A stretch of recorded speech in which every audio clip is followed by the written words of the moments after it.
风急天高猿啸哀。什么？焚天之怒竟然被这悲秋之意给死死克制住了！喜欢玩火，我让你连灰都剩不下！无边落木萧萧下，无尽长江滚滚来！哦，老祖救我！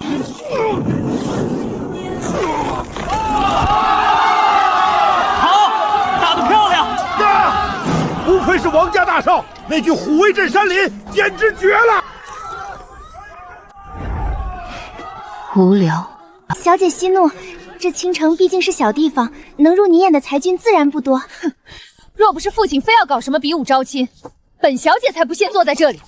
一群连三品诗词都念不出的草包，也妄想娶我，做梦！哟，这不是李大善人吗？李大善人今年快30了吧？如今连一句诗都憋不出来，你可真是我青城最大的笑话。怎么，30岁的老光棍今天也跑来贪图城主千金的美色？你别血口喷人，我只是路过凑个热闹。路过，大人物在台下看多憋屈，兄弟送你上去看。你干什么？放开我！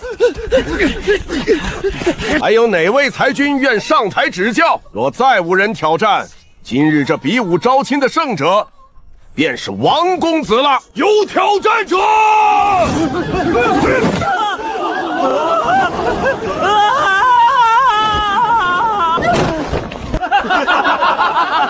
一个毫无灵气的凡人，居然敢上生死擂，活腻了吧？混账东西！你区区一介凡人，也配与本少爷同台？误会，王少爷是误会，我是被人推上来的，我这就下。上了这擂台，哪有直接下去的道理？横刃刮骨破！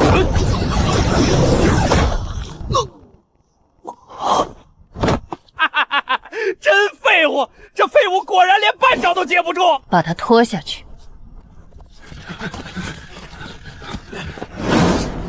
怎么回事？我不是正在办公室改院子吗？怎么跑这儿来了？居然还活着！行，命挺硬。本少爷今天心情好，就大发慈悲，再赏你半句战诗，送你上路。狂风卷落叶，一刀两断绝！给我拼！死到临头，还有什么意义啊？我让你停，是因为实在听不下去了。你管刚才那玩意儿叫诗？狂风卷落叶，俗不可言。这5个字里毫无意境可言，全是大白话。你告诉我，狂风除了卷落叶还能卷什么？卷你大爷吗？你闭嘴！还有下半句，一刀两断绝。你当时在菜市场切猪肉吗？对战呢？押韵呢？修辞呢？就这种狗屁不通的顺口溜，你也好意思念出来？我要把你千刀万剐，受死吧！既然你这么喜欢诗词，今天我就免费教教你，什么才叫真正的诗词。十步杀一人。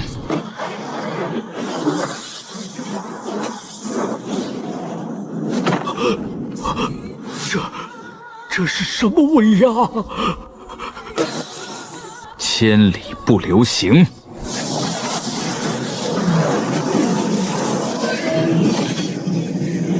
落。不，饶命啊，前辈！这是1品战诗，或者是传说中的绝唱。李凡是吧？算你运气好。交出你手里掌握的那句残诗，本小姐可以给你一个逆天改命的机会。没兴趣，不买保险，不办健身卡。你听不懂人话吗？本小姐是说，你可以做我的赘婿，能娶到本小姐，是你10辈子修来的福分。现在把你那句诗的完整秘籍交出来吧。这位大妈，你出门是把脑子落家了？你叫我什么？叫你大妈都算尊老爱幼了。就你这副德行，长得再好看也就是个花瓶，还10辈子的福分。放肆！别给脸不要脸！来人，把他给我拿下！把那句诗给我送出来！是谁惹雪儿妹妹生气了？萧大哥，这贱民辱骂我！妹妹别气，交给我。小子，你很狂啊！一个30岁还没开窍的废物，靠着捡来的半具残尸，就敢在青城撒野？好狗不挡道，让开，我要回家睡觉了。找死！上，给我废了他！是，少爷。铁拳碎巨石，恶虎扑辽康。完了，阿大可是以力量著称的童生，这2具尸虽然粗糙，但加持的力量极其恐怖。这李坟虽然有绝唱在手，但他个凡人，连续施展精神力，肯定早就枯竭了。铁拳碎巨石，恶虎扑羔羊，这都什么牛鬼蛇神？大漠孤烟直，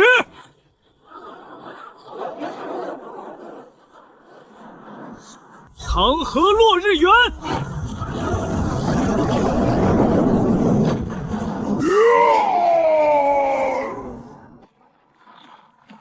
记住了，这才叫写景，这才叫气势。大漠孤烟直，长河落日圆，千古绝对，这是足以传世的千古绝对啊！这等意境，老朽生平未见。废物，都是废物！李凡，你少在这里装神弄鬼！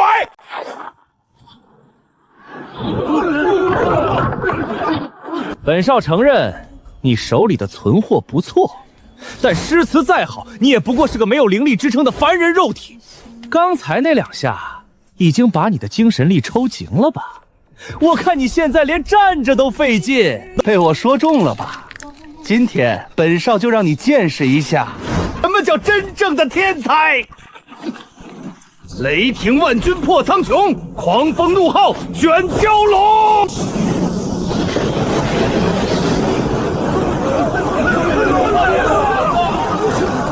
给我死！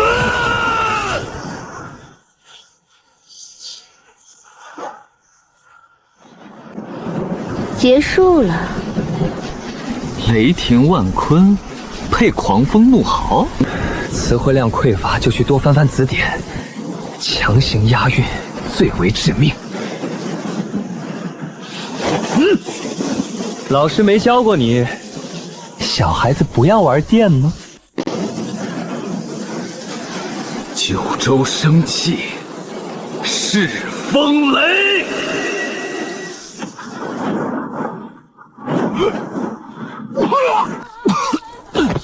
我懂了，我终于懂了，你根本没有修为，你只是掌握了几句绝世战诗，以你这凡人的肉身强行引动天地共鸣，现在已经被反噬的五脏俱裂了吧？原来如此，借来的力量终究不属于自己，强行使用只会引火烧身。李凡，你已经是个废人了！锋刃、火球、灵锥，给我打！你不是很能说吗？不行，要是再引动一次天地异象，我这具身体肯定先解体了。既然言出法随的本质是能量具现化，那我是不是可以改变能量的释放方式？我把能量内敛，给自己上物理 buff。李凡，受死！楚霸王，借你神力一用。力拔山兮气盖世，一身转战3000里。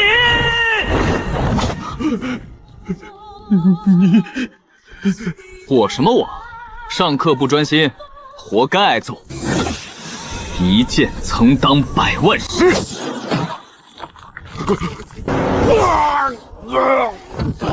杀人太粗鲁了，不符合平台，不符合文明社会的价值观，废你灵根，就当是没收你的作案工具了，不用谢。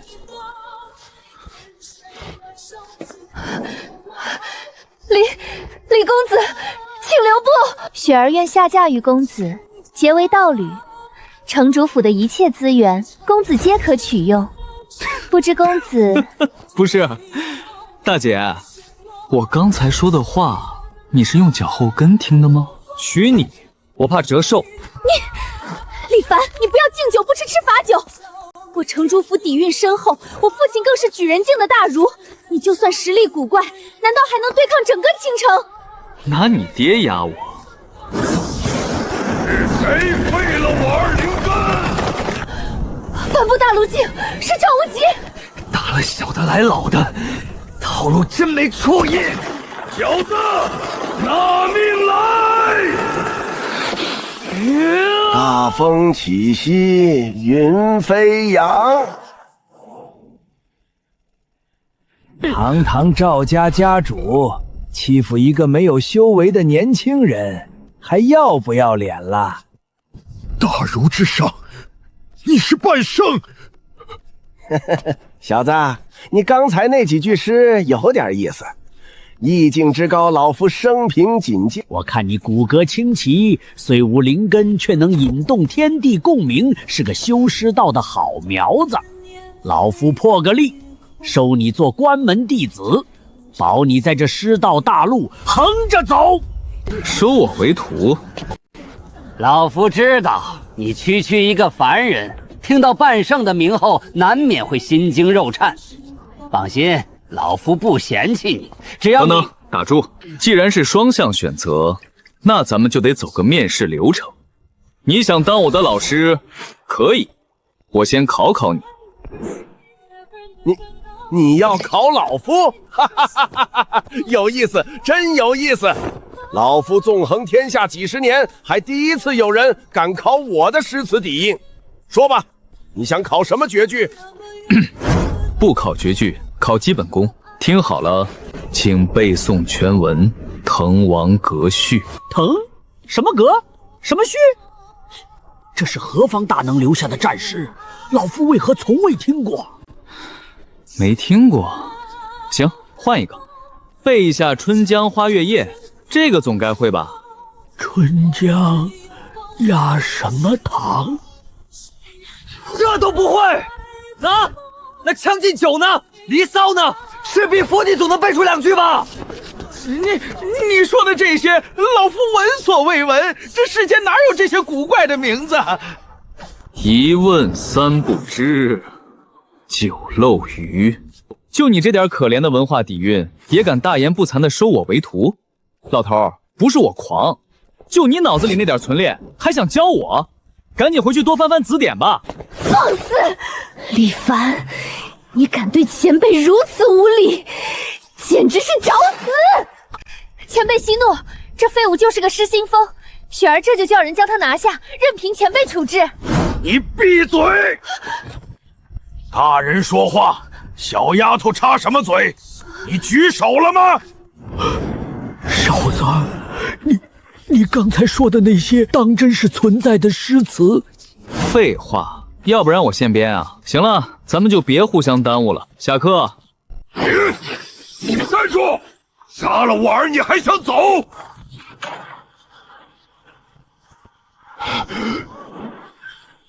赵兄，且慢。擂台比武，生死各安天命。既然天霸技不如人，此事就此作罢。可是，没有可是，放他走。滕王阁序，将进酒，妙啊！老夫倒要看看你脑子里还装了多少宝贝。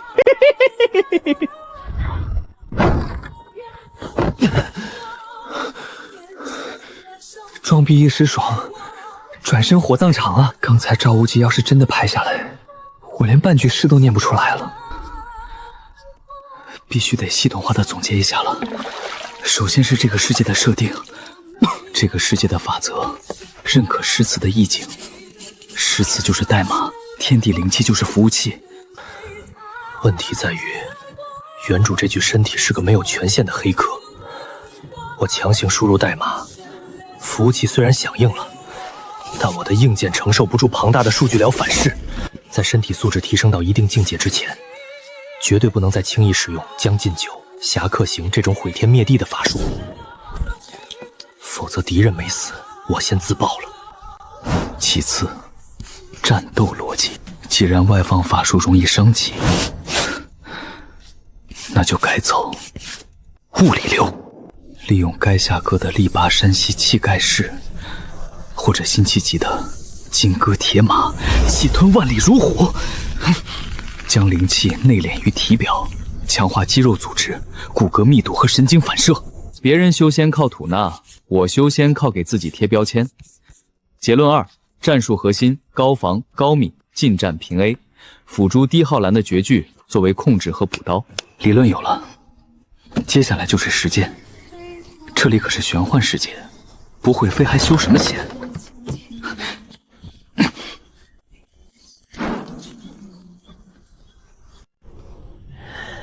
先是飞，扶摇而上9万里。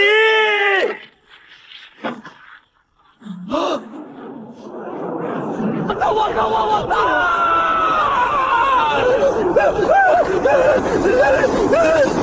大意了，这牛皮吹得太大了，这是要给我送出大气层啊！得降落，赶紧换代码。日照香炉生紫烟，不对，飞流直下3000尺，清风徐来，水波不兴。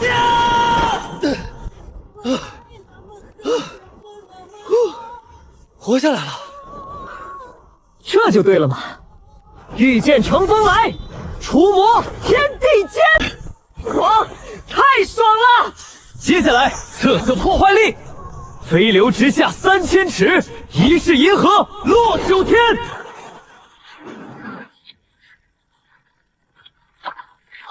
这威力堪比战术导弹啊！我操！有人在底下斗法，这冲击波少说也是举人境了吧？轻功水上漂，凌波微步，燕子超水。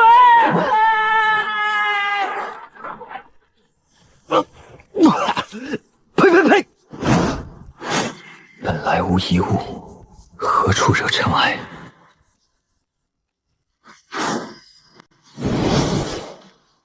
林清寒，别跑了！我南宫家出动数位长老才把你抓回来，你竟打伤我族老祖，强行逃回。南宫诀，你这畜生！我林家虽落魄，但我林清寒就算自报文心，也绝不让你这种人渣碰我半根手指。自爆？你现在灵力枯竭，连自爆的资格都没有。今晚就在这荒郊野岭，生米就要煮成熟饭。我要让你这个清高自傲的林家天骄，在我面前求饶。春风得意抱美人，红罗帐暖玉生身。宽衣解带翻红浪，脚除微微。这他妈什么下三滥的淫词艳曲，简直侮辱了诗词！停！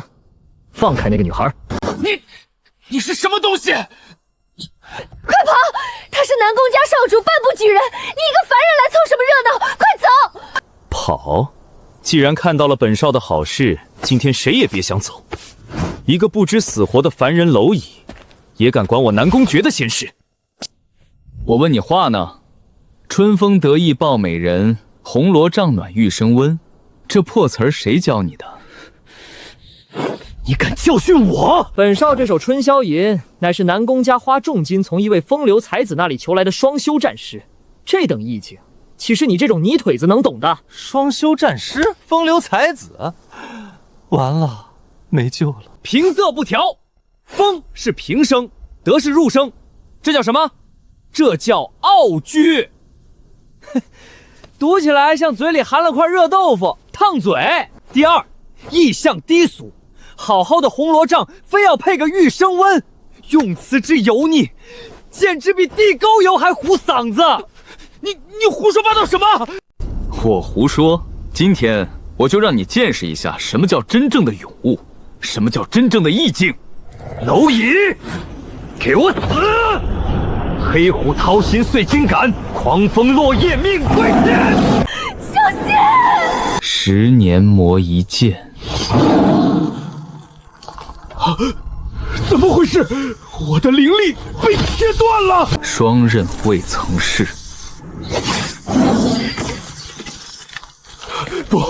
不可能！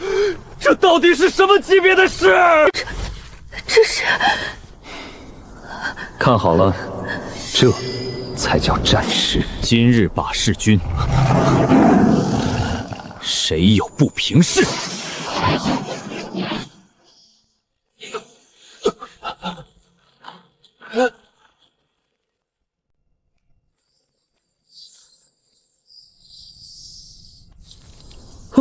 这手贾岛的剑客用来做单体斩杀刚刚好，耗蓝低，无后坐力，环保又卫生。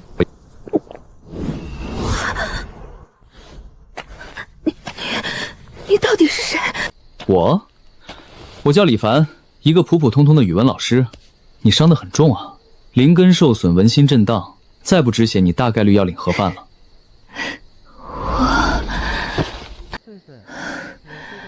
多谢前辈救命之恩，清寒无以为报。哎，别碰瓷啊！最烦你们这种动不动就晕的了。算你运气好，碰上我这个心软的。轻功水上漂。唉，战力、地图、宗门，两眼一抹黑啊！这大家族的天骄，做个新手指导 NPC 正合适。身上的剧痛竟然减轻了大半。醒了，醒了就把药喝了。这是？别乱动，那是我顺手拔灵草熬的药，赶紧喝了，补血的。怕我下毒啊，大姐？我要是想害你，刚才在树林里就成冰棍了，何必等到现在？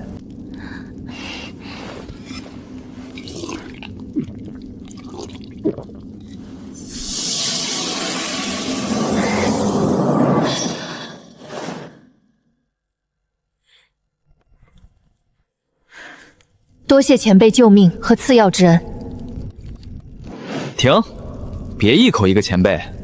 我叫李凡，今年不到30，可能还没你大，叫我李老师就行。李老师？对，老师，现在该你交作业了。交作业？就是情报交换。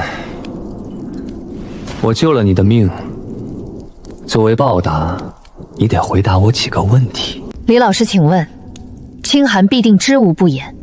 第一，给我普及一下这个世界的战力等级，就是童生、秀才、举人后面的那些天花板到底是什么？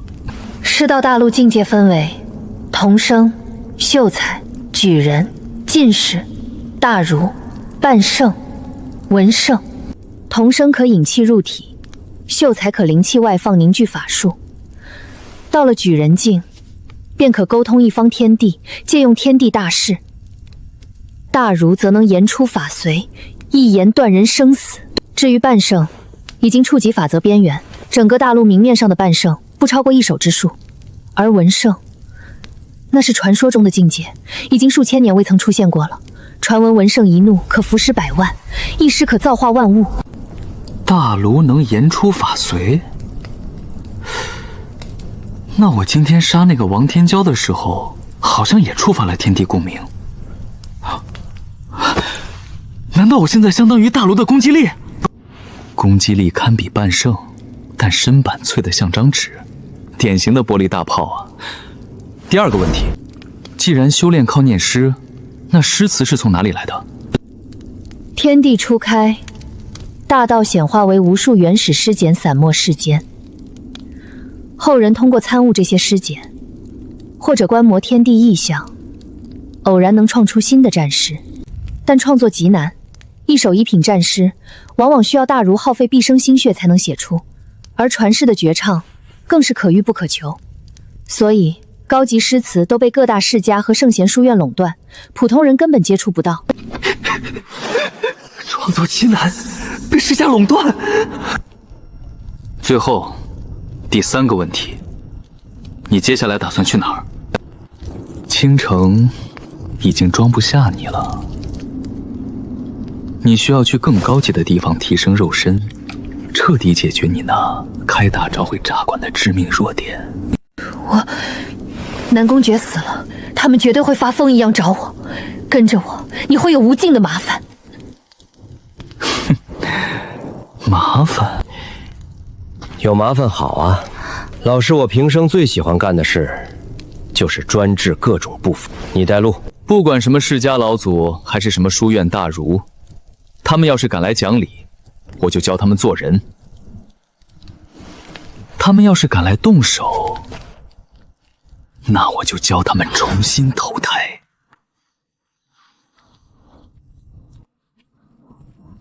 醒了啊，醒了就过来听课。李老师，这是何物？上古灵力运行阵法吗？阵法？肤浅。这叫文本结构与古典诗词鉴赏，是我们接下来的生存与战斗指导方针。文本结构？我昨晚复盘了一下你们这个世界的修炼体系，你们所谓的言出法随，确实能调动天地灵气，但你们的底层逻辑简直粗糙的令人发急。李老师的意思是，我们传承了数万年的师道走错了？不是走错了，是根本没入门。你们把诗词当成了宝库密码，只要字数凑够了，词槽堆得够华丽，就能砸出法术。这简直是对文学的亵渎！这种言论，若是在书院，定是异端。那在李老师看来，真正的诗词应该是何物？是世界，是情感，是岁月沉淀的意境。一首真正的好诗，要有起承转合，要有诗眼，要有能让天地万物产生共鸣的情。没有情，没有魂的词藻堆砌，就是一句空壳。比如那个南宫诀，满嘴淫词艳曲，毫无格局。他的诗就像是塑料做的假花，而我用的诗是扎根在历史长河里的参天大树。我不需要比他灵力强，我只需要用意境去碾压他。哼，他的塑料假花瞬间就会灰飞烟灭。没有灵根，不代表不能借用天地之力。只要掌握了文字真正的灵魂，我一样能言出法随。行了，理论课到此结束，我们要出发了。去哪儿？去最大的城市。我要去搞钱，顺便找几本基础的功法，研究一下怎么强化我这具凡人肉身。中州圣贤书院，那里是天下学子的圣地，也是各方顶尖势力交汇之处。只是此去中州路途遥远，我们没有通关文婆，也没有盘缠。盘缠？你们这儿的硬通货是什么？灵石，下品、中品、上品，100下品换1中品。这种货币体系极其脆弱，灵石既然是消耗品，也是天然矿物，一旦某个大势力发现超级矿脉，大量灵石涌入市场，必然导致严重的通货膨胀，物价飞涨，底层修士永远被割韭菜。李老师，您怎么知道？近5年来，南宫家和赵家联手垄断了青城周边的灵矿，大肆开采，导致青城物价翻了10倍不止，普通散修连辟谷丹都买不起了。资本的痛病罢了，毫无新意。所以，在这个世界，真正的硬通货绝对不是灵石，而是知识产权。知识产权？就是诗词，一首没人听过的高阶战诗，卖给那些大世家，能换多少资源？把战诗当商品卖，简直离忧叹道。但这语气，竟听着很合理。走吧，林同学，跟着老师，保你吃香的喝辣的。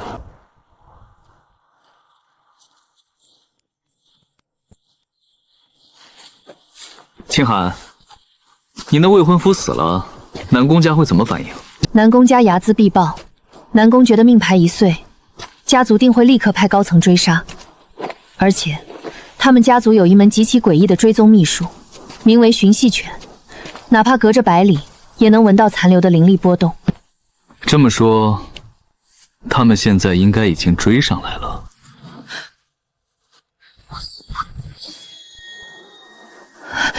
李老师，你是说？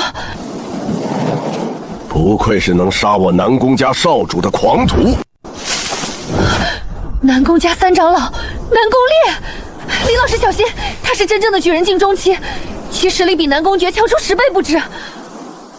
举人境，看来是个大怪。林清寒，你这贱婢，竟敢联合外人谋害我南宫家少主！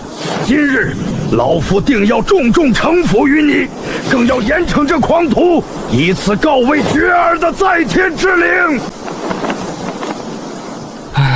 又是严惩，又是狂徒，你们这些反派的词汇量是统一批发来的吗？就不能换点有创意的死法？比如让我死在知识的海洋里？死到临头，还敢油嘴滑舌！给老夫死来！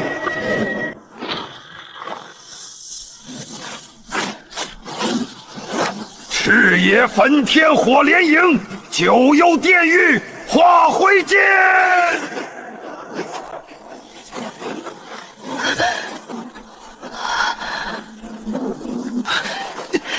是3阶极品火系战士，快退！赤炎焚天配九幽炼狱，意象重复，用力过猛。这种没有灵魂的词汇空壳，只要用更悲凉的真实意境去碰撞，它自己就会崩溃。李老师，你在干什么？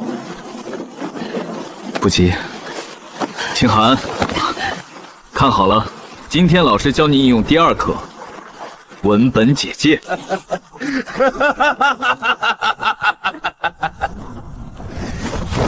区凡人也敢妄图评价老夫，没礼貌。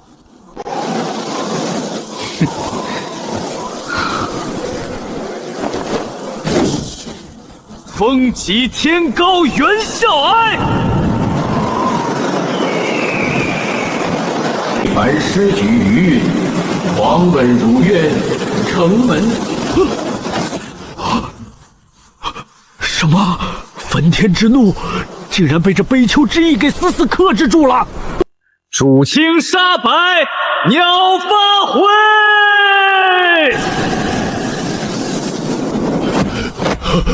不可能，这是什么级别的事？仅仅只是意境就被碾压了。喜欢玩火，我让你连灰都剩不下。无边落木萧萧下，无尽长江滚滚来。不，老祖救我！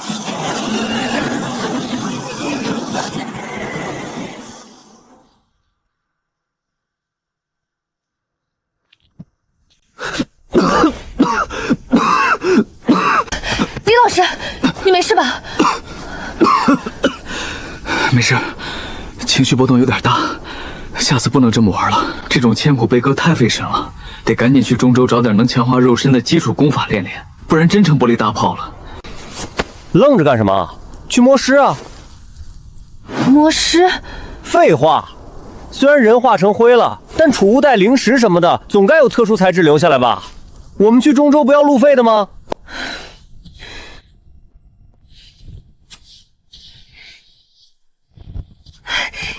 李老师，找到了，这是南宫烈的储物袋。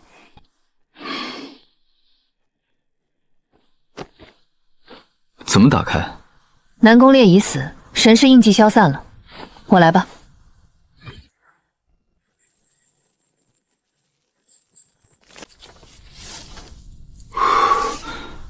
炼体功法，这是南宫家外门弟子修炼的基础断体诀，引灵气淬炼皮肉骨骼，虽然低级，但在市面上也值不少灵石。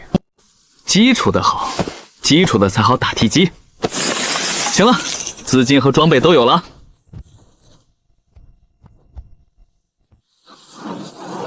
走吧，林同学，下一站中州圣贤书院。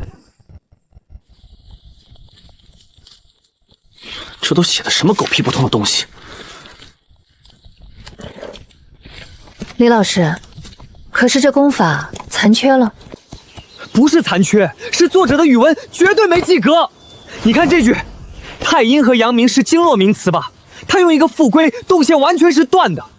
这要是照着练，不走火入魔才怪。这本烈阳断体在南宫家也是外门弟弟争破头的基础功法，几百年来无数人都是这么练的。怎么到了李老师嘴里，就成了语文不及格的残菜品了？那李老师打算如何修炼？哼。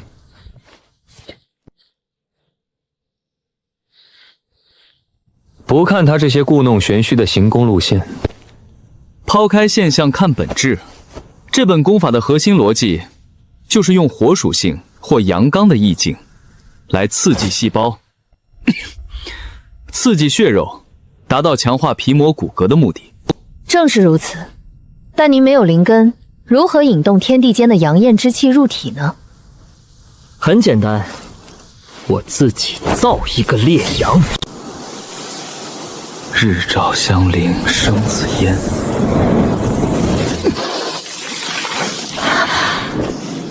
呼，痛是真痛，但效果还行。李白的诗就是霸道，这下至少不用怕被小怪秒了。李老师的悟性，清寒生平未见。行了，别拍马屁了。前面那是哪儿？天风城。过了天风城，就算真正踏入中州地界了。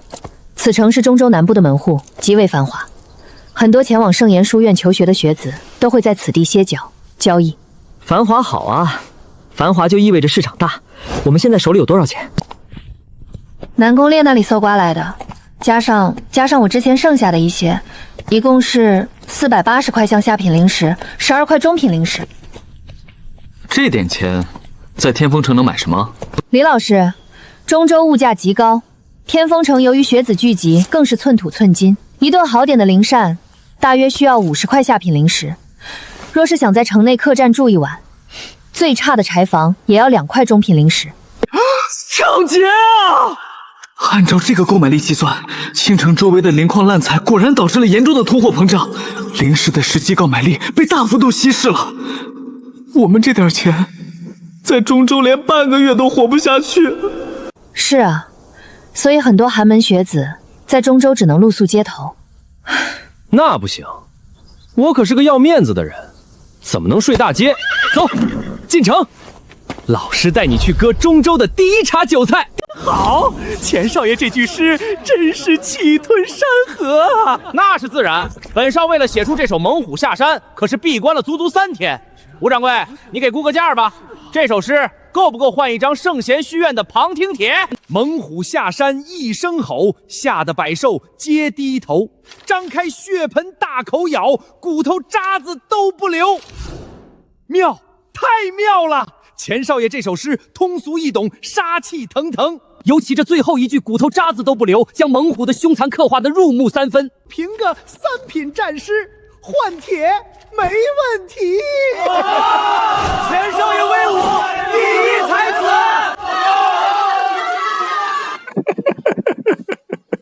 谁？是谁在笑？你在笑本少爷？哪儿来的叫花子？文心阁也是你这种凡人能进来的地方？你干什么？别拿你的脏手碰钱少的墨宝！我笑，是因为我实在憋不住了。这就是你们天风城所谓的才子？这种3岁小孩的顺口溜，简直俗不可厌。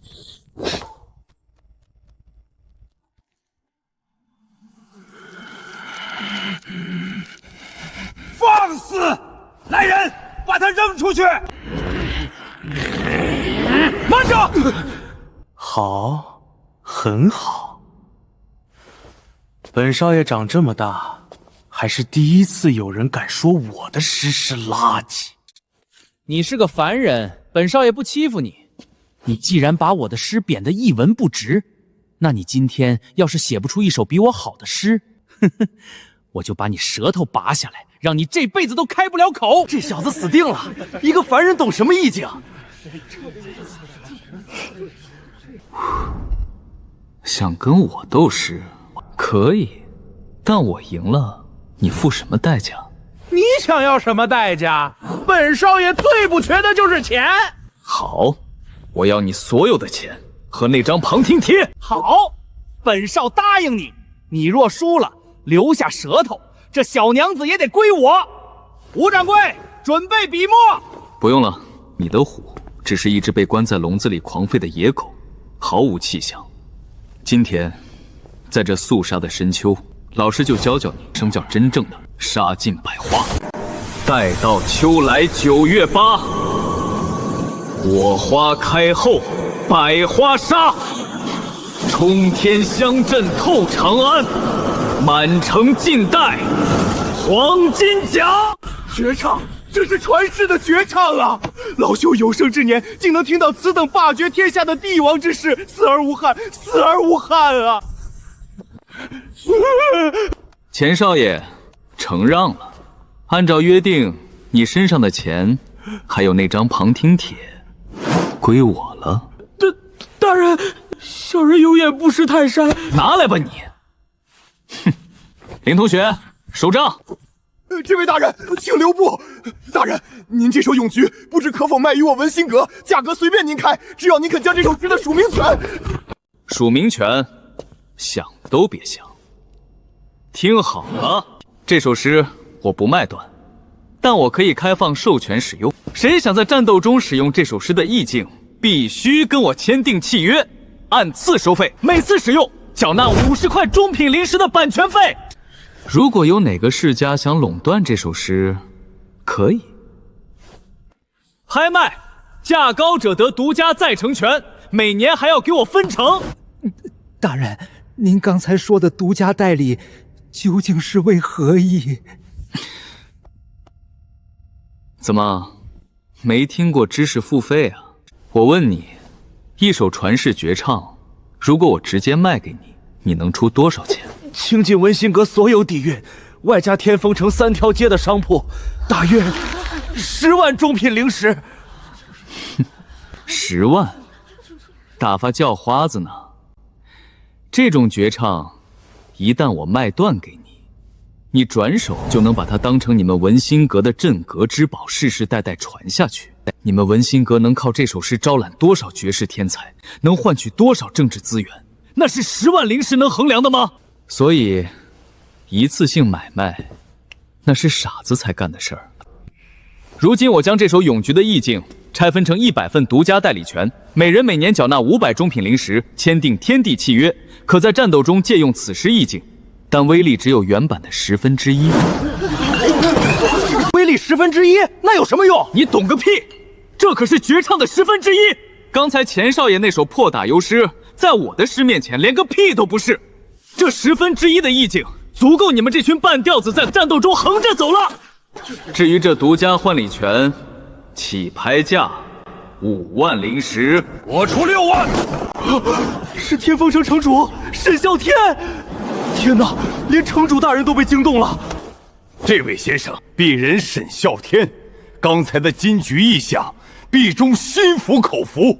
这独家代辅权我要了，6万中品灵石现结。城主大人，凡事得讲个先来后到啊！我文心阁出7万。先生，10万中品灵石买您一个独家代理，外加城主府永远的座上宾。成交。林同学，你合同？合同？怎么你？拿支笔来，我说你写。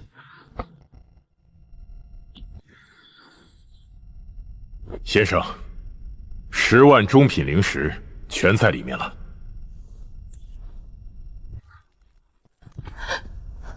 拿着，咱们的第1桶金有了。至于你，多谢你的门票，硬生生从密集的人群中我们这就发财了。1个时辰前，我们还在计算天风城的物价；1个时辰后，我们直接成了天风城的顶级富豪。这就满足了。这火候过了，还一股子土腥味儿，就这也能卖50块下品灵石。这可是摘星楼的招牌菜，普通学子攒3个月都吃不起1口。10万中品灵石，看着多，但我现在是个凡人，要强化肉身，需要购买的天材地宝绝对是个无底洞。这笔钱只能算启动资金。清寒，你去城里最大的药铺，给我买最好的脆骨草、龙血藤、万年冰髓，只要是对强化肉身和骨骼有用的，挑最贵的买。可您的肉身气血虽然强悍，但骨骼尚未淬炼，若贸然使用猛药，怕是会承受不住药力爆体而亡。无妨，我自有分寸。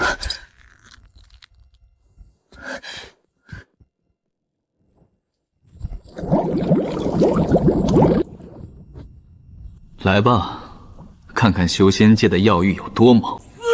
我操！不行，要裂开了！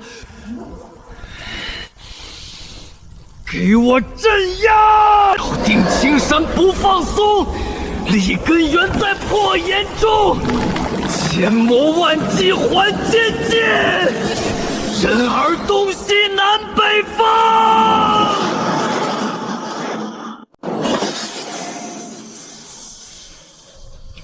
纯粹的肉身力量就是爽。现在，就算站着不动，让那南宫截砍，估计都能把刀崩碎。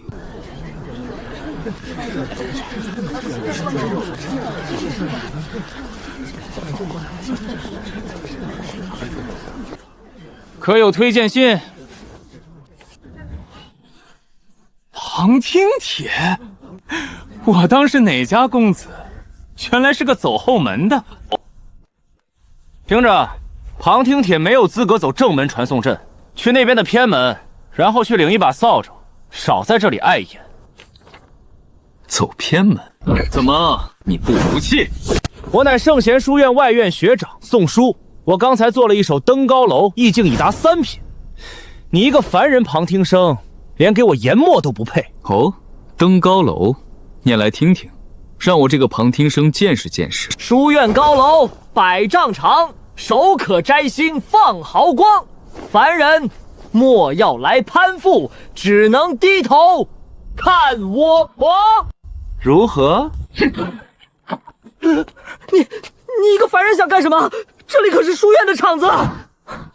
如何？100丈长配放毫光，手可摘星是李白的意境，被你偷来配上这等粗鄙之词。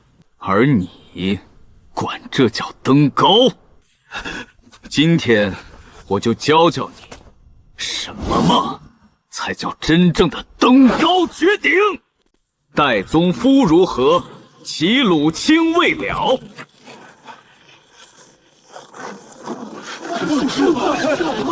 造化钟神秀，阴阳割昏鸟。荡胸生增云，决字入归鸟。会当凌绝顶，一览众山小。众山小，众山小。林同学，走着。圣贤书院，我特么来啦！站稳了啊，林同学，这可是个大问题。只知道死记硬背念诗，不注重锻炼怎么行？明早6点绕着操场，哦不，绕着书院跑10圈。你一点都不晕吗？物理抗眩晕罢了，气派是挺气派的，但这个牌匾的字体结构不对啊。圣字重心偏左，书字笔画又太浮夸，毫无收敛之气，一看就是个喜欢好大喜功的草包写的。嘘，李老师慎言，那可是书院上一代老院长当代文圣留下的墨宝。文圣怎么了？文圣写错字不让说呀！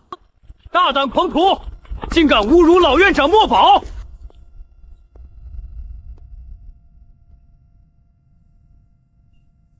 我当是谁弄坏了天风城的传送阵？原来是你啊，我的好表妹，林清寒。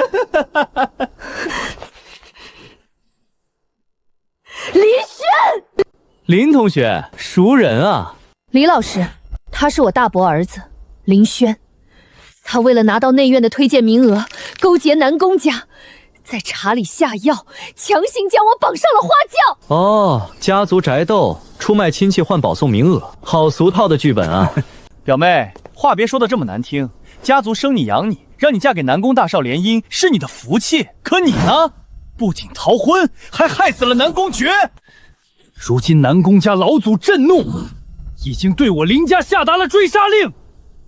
你这个败坏门风的贱人，简直是我林家几百年来最大的耻辱！原来她就是那个逃婚的林家妖女。呸！真是斯文扫地，不知廉耻！林轩，你血口喷人，明明是你们！还敢顶嘴！执法堂听令，此女劣迹斑斑，侮辱书院在先，败坏道德在后，立刻将她拿下，打碎文心，交由南宫家发落。寒东风百川，铁锁镇逆臣。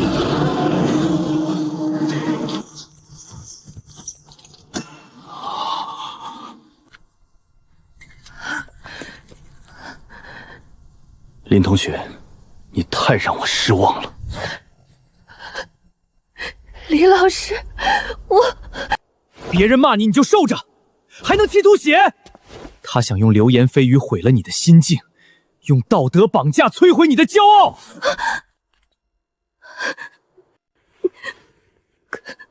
可是，想毁我学生的名声，想打碎他的文心，你们也配？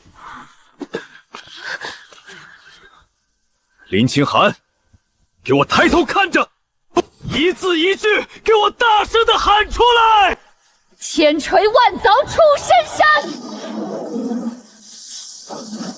烈火焚烧若等天，文骨最深魂不怕。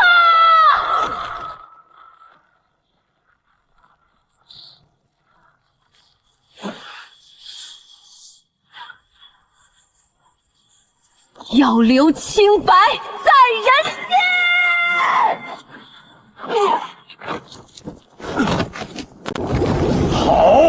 好一个要留清白在人间！是内院大长老陆长风，天哪，连他都来了！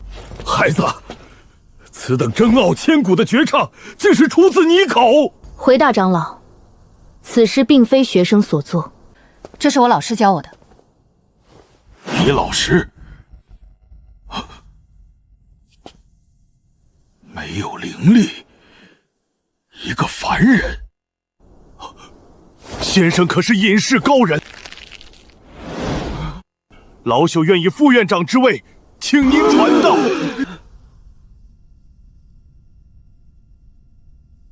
副院长没兴趣。我说老头，你们书院这安保工作做得不行啊，什么阿猫阿狗都能当执法队。还有，别一上来就想着挖墙脚，我的学生可不是你们这破书院能教得起的。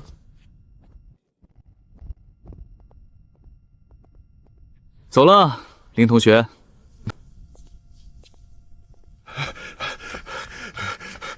李先生，请留步。老陆啊，不是我不给你面子，刚才那帮小黑子围攻我学生的时候，你们书院连个保安都没出来。现在看我学生牛逼了，就跑出来拉拢。先生误会，老朽刚才在闭关察觉到浩然正气，才破关出的。林丫头，你替老朽劝劝先生，书院藏书阁乃是重地，外人。大长老，我现在是李老师的学生，老师去哪儿，我就去哪儿。说得好，林同学，鉴于你刚才那首《石灰吟》朗读的声情并茂，意境饱满，老师现在正式任命你为我的首席课代表。清寒领命，不知这具体有何职责？很简单，第一，负责收学费和战利品；第二，遇到那种废话多不听讲的学生小拐，你负责清场，保护老师的嗓子，懂了吗？清寒明白。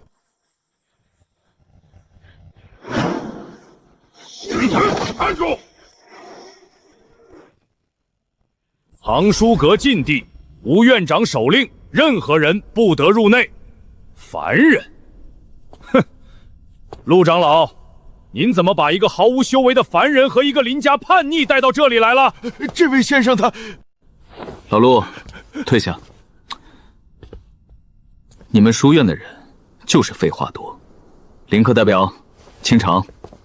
是，老师。狂妄！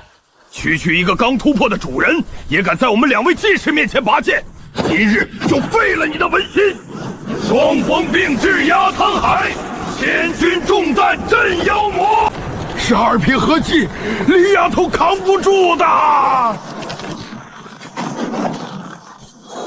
那就用高洁刺破他。不要人夸好颜色，只留清气满乾坤。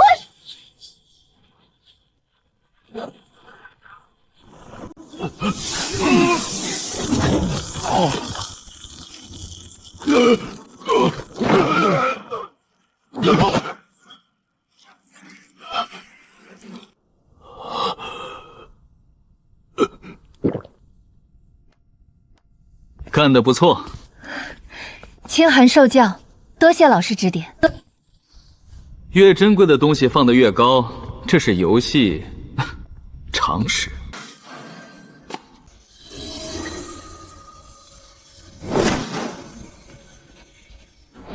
镇院绝唱，口气不小。先生小心，这是文胜当年留下的不动明王诏，会反弹以1000之中惑住，会瞬间达成修为。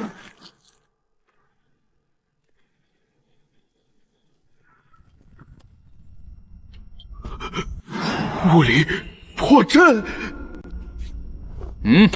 林课代表，拿笔来，要红色的朱砂笔。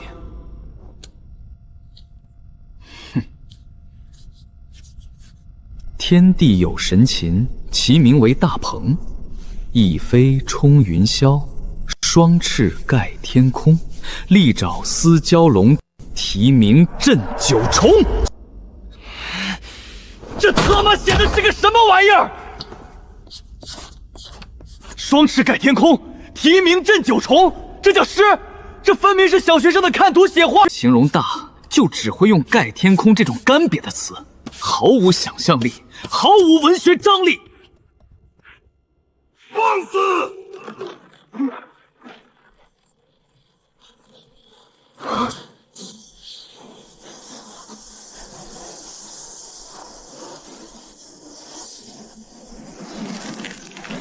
何方狂徒，竟敢毁我书院传承万载的无上绝唱，找死！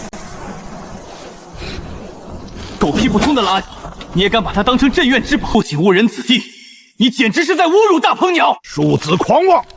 我这神禽赋乃是初代文圣观摩上古神兽有感而发，意境宏大。你一个凡人懂什么？我懂什么？今天我就教教你，写神禽要怎么写它的大，什么才叫真正的千古奇文。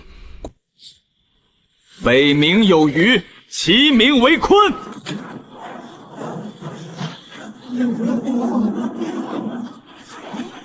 什么？这等凶兽怎么可能存在？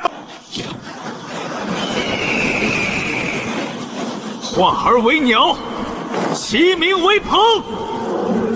其翼若推天之云。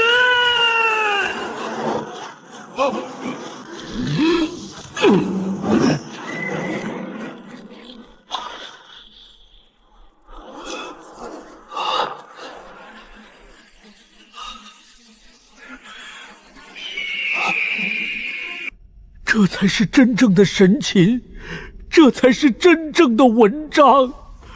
朝闻道，夕死可矣。先生大才，孔某心服口服。行了，别跪着了，念在你们认错态度还算诚恳的份上，都起来吧。从今天开始，你们圣贤书院的教材，我重新编。